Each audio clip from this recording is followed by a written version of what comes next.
오늘도 고맙습니다. 저는 교실 떠난 국어교사 박전현입니다. 자, 이서구의 고전수필, 한문수필입니다. 소환점의 새와 곤충과 풀과 나무입니다. 자, 우리 새, 곤충, 풀, 나무는 우리가 늘상 볼 수 있는 것들이잖아요. 어떻게 생각하면은 보잘것없는 사물일 수도 있습니다. 이 보잘것없는 사물이라도 치밀하고 세심하게 관찰하는 것이 필요하다. 이런 내용입니다. 도움되는 국어 자료 만들어 보겠습니다. 구독, 공감 부탁합니다. 하찮은 것이라도 자세히 관찰하는 것이 모든 것의 기본이 됩니다. 시인이 가져야 할 자세, 이서구, 소환정의 새와 곤충과 풀과 나무 해석. 근거 없이 주장만 하는 사람들에게 꼭 읽어보라고 권하고 싶은 글입니다. 보잘것없는 것을 소재로 시를 왜 썼느냐고 하는 사람에게 화를 내지 않고 그 이유를 차분히 설명하면서 설득하고 공감하게 만드는 글입니다. 요즘 우리 주변에 보면은 자기 이야기만 하죠. 근거도 없습니다. 그냥 정말 나쁜 놈이다 이렇게 이야기합니다. 자, 이서구는 조선 후기 문신으로 홍대용, 박지원에게서 배웠습니다. 그 실학자죠, 실학자. 이서구, 이덕무, 박제가와 함께 실학 4대가라 불리면서 우의정까지 지냈습니다. 사실은 우리 실학자들이 높은 벼슬을 하지는 않았잖아요. 근데 아마 성품도 굉장히 원만한 그런 분이었던 것 같습니다. 그가 남긴 한시는 고요하고 아름다운 자연 세계와 고귀한 내면의 깊이가 있어서 격조가 있다고 합니다. 날짐승 길짐승과 풀과 나무를 관찰한 시집 소환정 금충초목권. 자, 소환정 금충초목권이라는 책을 통해서 시인의 창작 태조를 제시하고 있습니다. 시집 소환정 금충초목권을 쓴 이유를 밝히면서 시인이라면 보잘것없는 사물이라도 치밀하고 세심하게 관찰하는 것이 필요하다는 것을 강조하고 있습니다. 시인이 아니라 우리 삶의 기본도 다르지 않습니다. 자, 함께 읽으면 좋은 작품. 자, 시인의 자세를 노래한 김종삼 누군가 나에게 물었다가 있고요. 또 이양의 나무는 우리 보잘것없는 대상일 수 있잖아요. 나무를 통해서 깨달은 어떤 가치를 보여주는 그런 수필입니다. 이의 배경입니다. 자, 이 작품은 글쓴이가 소환정 금충 초목권이라는 시집을 엮은 이유를 문답의 방식으로 밝힌 한문 수필입니다. 글쓴이는 소환정이라는 거처에 머물며 그곳에서 관찰한 새, 곤충, 풀, 나무를 소재로 시를 썼는데 그런 글쓴이에게 어떤 손님이 그렇게 하찮은 소재를 시로 쓴 이유에 대해서 묻습니다. 이에 글쓴이는 새, 곤충, 풀, 나무를 하찮게 여기는 것은 자세히 관찰하지 않았기 때문이며 모든 새, 곤충, 풀, 나무가 제각각 다른 특성이 있다고 말하며 손님의 생각이 잘못되었음을 지적합니다. 자, 특히 이 네 사물, 새, 곤충, 풀, 나무죠. 천하를 이루는 중요한 존재로 예로부터 이를 소재로 시를 쓰는 것은 경대부는 높은 벼슬을 아치드립니다. 경대부의 재능을 발휘하는 것이라며 소환정 금충 초목권을 쓴 이유를 정당화하고 있습니다. 자, 한눈에 보기입니다. 구성을 정리해 보겠습니다. 글을 쓰게 된 배경을 제시했습니다. 소환정에서 관찰한 새, 곤충, 풀, 나무를 소재로 삼아 여러 편의 시를 지었다. 글을 쓴 이유가 된 사건 제시입니다. 어떤 손님이 내 자연물을 소재로 삼아 시를 쓴 글쓴이의 행위를 비판합니다. 뭐 그런 하잘데없는데 헛심을 썼노, 이렇게 비판합니다. 글로 전달하려는 핵심 생각을 제시합니다. 내 자연물이 자신의 시 창작에서 중요한 소재인 이유를 구체적으로 제시하자 손님이 인정합니다. 글을 쓰게 된 사건의 결말 제시입니다. 그동안 썼던 시를 모아 소환정 금충 초목권을 엮었다. 자, 주장을 밝히는 방법입니다. 저도 좀 열을 잘 받는 편인데요. 대조를 사용하고 있습니다. 바윗돌을 예로 들어서, 바윗돌은 같은 바윗돌인데 사물을 대충 보고 말하는 사람과 깊이 있는 통찰을 통해 그 속성을 파악하여 본질을 아는 사람의 차이점을 제시하고 있습니다. 뭐 똑같은 나무를 보고 어떤 사람은 대충 보고 나무는 파라네 이렇게 이야기하는 사람도 있을 거고, 저 나무는 이렇고 이렇고 이렇고 모습은 이렇고 자세히 이야기하는 사람도 있겠죠. 열거와 자문자답이 나타납니다. 사물의 특성을 제대로 파악하지 못한 사람들의 태도를 열거한 후 질문에 답하는 방식으로 그들의 문제점을 지적했습니다. 인용을 했습니다. 전해오는 사람의 말을 인용하며 하여 자신의 시를 창작하는 태도와 자세가 정당하다는 점을 밝히고 있습니다. 이 인용은 그 비판한 사람도 또 어떤 옛 이야기를 인용하고 있습니다. 감상하기입니다. 나는 도성의 시가 한복판에 살고 있었어. 시가 한복판 공가적 배경이죠. 소환정이 있는 곳입니다. 이웃 한 곳이 모두 드넓은 대로와 골목길이라 도심이죠. 자연을 즐기고 인생을 구가하기에, 자, 자연을 즐기고 인생을 구가하는 것은 글쓴이가 추구하는 삶, 구가도 즐긴다고 생각하면 됩니다. 자연과 인생을 즐기는 삶을 추구하고 있습니다. 적절한 들녘과 산림의 멋이라고는 없다. 그 들판도 적절하지 않고 산과 숲도 멋이 없었다. 살고 있는 곳의 풍광을 이렇게 이야기하고 있습니다. 그런데 단 하나, 오로지 소환정은 정자 이름입니다. 소환정이 집안의 중앙에 제법 높다랗게 솟아 있어 시야가 탁 트여 시원스럽고 담장 뒤편에 몇 그루 나무가 서 있어서 해마다 여름이면 그늘을 만드니 들보는 집의 나무 기둥이잖아요. 그 여름철이 되면 그 그늘이 집 안으로 들어온다. 여름철에 집 안에까지 그늘이 진다. 감돌 때면 푸른 빛이 짙게 들이온다. 자, 소환정 근처 경관과 풍경을 묘사하고 있습니다. 여름철에 푸른 그늘이 들 정도로 좋다. 그럴 때면 나는 날마다 그 속에서 소환정에 쉬면서 새와 곤충, 풀과 나무에 속하고 내 눈으로 보고 귀로 들을 수 있는 사물이면 어느 것이나 눈으로 세밀하게 살피고 귀로는 꼼꼼하게 엿들었다. 이게 어떤 시를 쓰는 기본적인 자세죠. 내가 관찰한 것으로 손의 비판의 대상이 되는데 나는 손은 지금 대충 보고 하는 얘기고요. 새, 곤충, 풀, 나무를 자세히 관찰했다는 겁니다. 그리하여 알게 된 사실이 한 가지라도 있으면 바로 시로 읊어서 그 내용을 기록하였다. 관찰을 통해서 느낀 것을 기록하여 그 결과 새는 16편, 곤충은 10편, 풀과 나무 역시 9편씩을 엮어 모두 44편이었다. 관찰을 통해서 느낀 것을 기록하여 44편의 시를 지었다. 자, 여기까지 깁니다. 자, 기는 시작하는 부분이죠.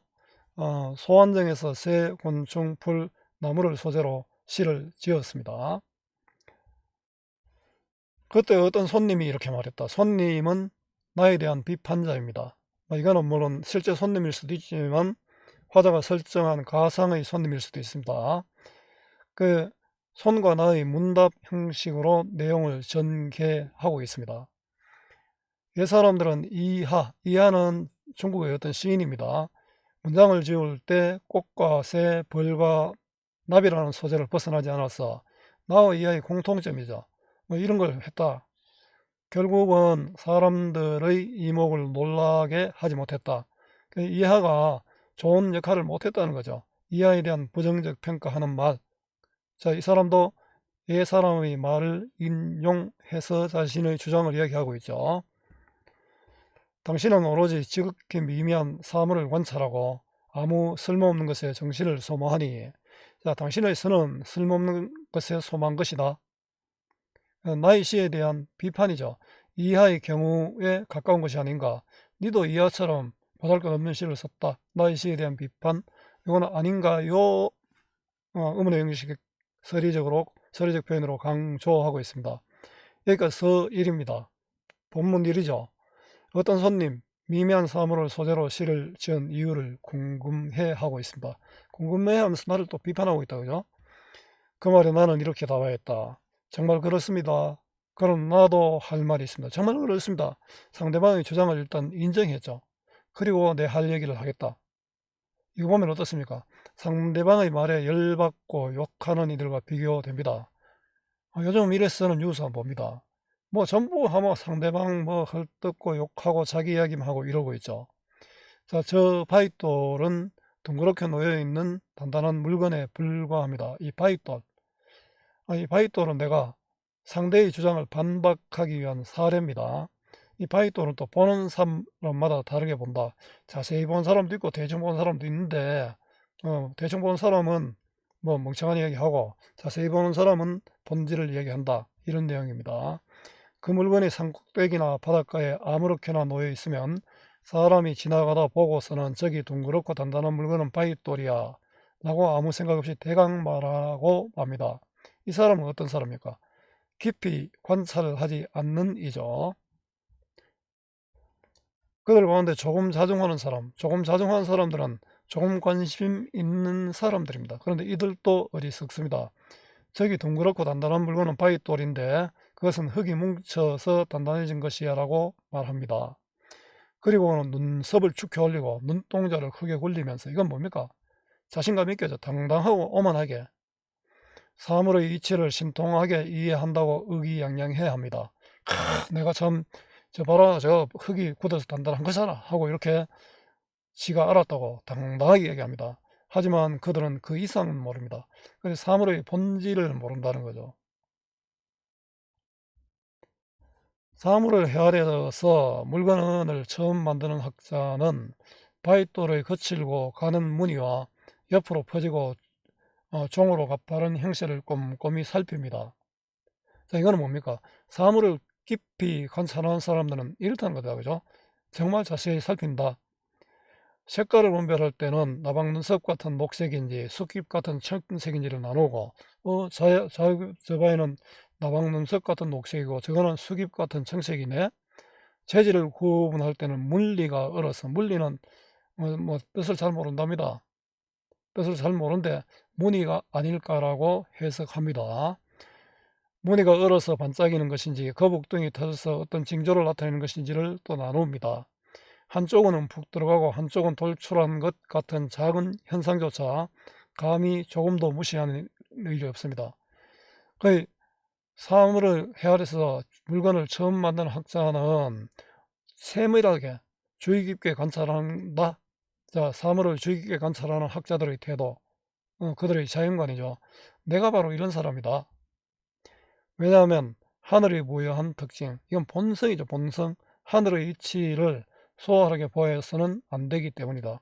쉽게 말하면 우리 보잘것없는 사물들, 풀, 나무, 곤충, 그 다음에 이런 데도 하늘의 이치가 담겨 있다. 그 본성 진리가 담겨 있기 때문에 소홀히 보면 안 된다는 거죠. 자, 자세히 관찰하는 이유가 드러나는데요.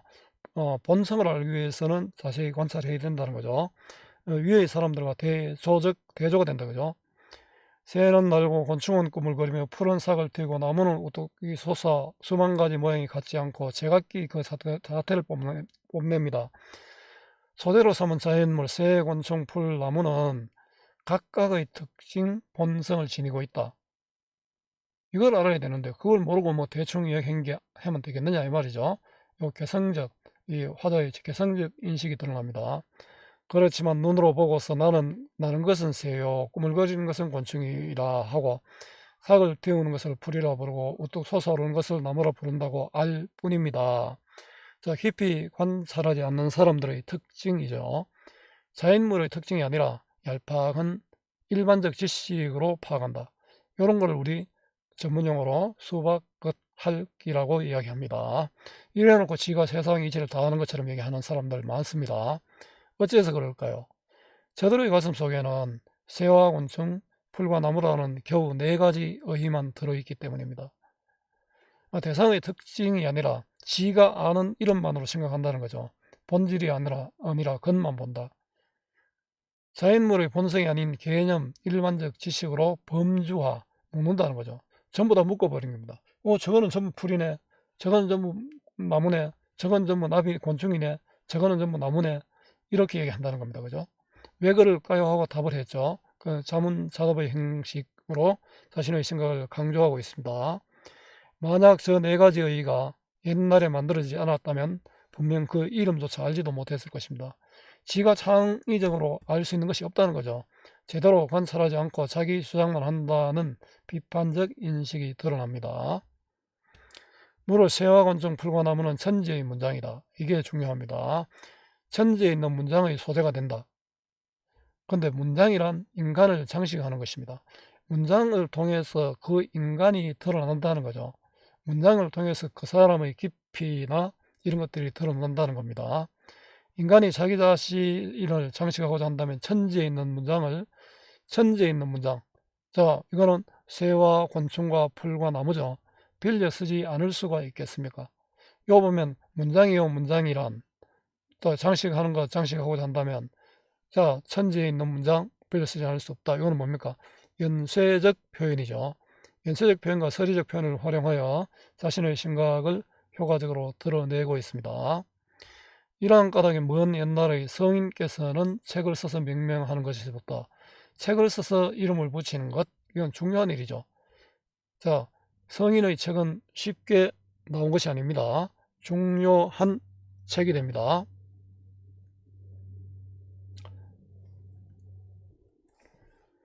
의복, 수레, 깃발, 그릇 등을 장식하는 것, 이거는 일상생활에 필요한 것들이잖아요. 저 4가지에서 뜻을 취하고 형상을 만들지 않는 것이 없다. 저 4가지, 새, 곤충, 풀, 나무에서 뜻을 얻고 형상을 만들었다. 천지를 가득 메운 사물 가운데 이들을 제외하면 다른 사물이 없기 때문입니다. 자, 이거는 이들이 바로 천지를 알 수 있는 기본이 된다는 거죠. 주장을 근거로 증명하면서, 자신의 주장을 근거로 증명하면서 강조하는 논리 전개, 이게 대화의 기본입니다. 지 이야기만 하는 건 대화가 아닙니다. 독백입니다. 따라서 전해오는 말에 새와 짐승, 풀과 나무의 이름을 많이 안다는 것이 있고, 사람들이 높은 산에 올라서 시를 짓고 풀을 만나면 반드시 기록을 해둔다는 말도 있습니다. 자, 요거는 옛날 사람들 말을 인용을 했죠. 그 4가지에 대해서 많이 알고 있다. 자, 4가지를 글의 제재로 삼아 나는 기록한다. 경대부의 재능이다. 경대부는 높은 벼슬 아치입니다. 이게 바로 높은 벼슬 아치의 능력이다. 이렇기 때문에 나는 이렇게 세밀하게 관찰해서 그것을 시로 써서 책을 만들었다는 거죠. 전해오는 말을 인용하여 자신의 행위의 정당성을 강조하고 있습니다. 그래서 나도 은연중 그러한 취지에 부응하고자 합니다. 나도 전해오는 말을 따라서 새, 곤충, 풀, 나무를 소재로 시를 지었다. 자신의 행위에 대한 정당성이죠. 그랬더니 그 손님이 좋은 말입니다 라고 하였다. 이건 뭡니까? 내 생각이 틀렸고 당신 말씀 맞습니다. 자, 내 생각에 대한 손님의 동의와 공감입니다. 자, 서입니다. 본문 2조. 새, 곤충, 풀, 나무가 시 창작의 중요한 이유를 밝혔습니다. 그래서 내가 이렇게 시집을 만들었다는 거죠. 드디어 내가 쓴 것을 모아서 소환정, 금충, 초목권을 엮었다. 자, 소환정, 금충, 초목책을 썼다. 자, 이걸 번역하니까 소환정, 새와 곤충과 풀과 나무가 되었죠. 자, 결입니다. 소환정, 금충, 초목권을 엮음. 정리해 보겠습니다. 고전수필이고 또 한문수필입니다. 성격은 설득적이죠. 논리적이고 비판적이고, 비판을 하는데 아주 점잖게 비판하고 있습니다. 또 예찬적입니다. 대상을 예찬하고 있잖아요. 주제는 새곤충 풀 나무를 소재로 시를 쓴 이유입니다. 대상에 대한 세밀한 관찰이 시 쓰기의 기본입니다. 이게 시 쓰기만 아니라 모든 삶의 기본입니다. 시인이 가져야 할 자세. 특징입니다. 자연물을 관찰하는 글쓴이의 태도가 드러나고요. 글쓴이가 화자가 되어 자신의 생각을 직접 밝히고 있습니다. 대상인 자연물에 대한 예찬적 태도가 나타납니다. 사물에 대한 대조적 태도를 보이는 이들을 대비하면서, 적당하게 보는 사람하고 세밀하고 관찰하는 사람 대비해서 내용을 전개하고 있습니다. 문답 형식, 질문과 대답을 통해 자신의 생각을 설득합니다. 상대방은 감화되죠. 대화 형식으로 전개하면서 자신의 생각을 드러내고요. 손님과 나의 견해 차이를 논리적은 근거를 통해 주장하는 겁니다. 근거를 통해 주장을 강조하는 겁니다. 논리적으로 반박합니다. 그러니까 아무 말도 못하잖아요. 자문자답의 형식으로 제대로 관찰하지 않는 이들에 대한 비판적 인식을 드러내고 있습니다. 연설적 표현과 서리적 표현을 활용하여 자신의 생각을 효과적으로 드러냅니다. 옛말을 인용하여 자신의 행위의 정당성 근거로 삼다. 손도 그랬고 나도 그랬습니다. 서리적 표현으로 자신의 생각을 강조합니다. 서리법 자체가 강조법이죠. 서리적 표현은 의문의 형식으로 강조하는 것입니다. 수고 많았습니다. 제가 살아있는 한 좋은 자료로 보답하겠습니다. 어디서나 검색은 박전현입니다.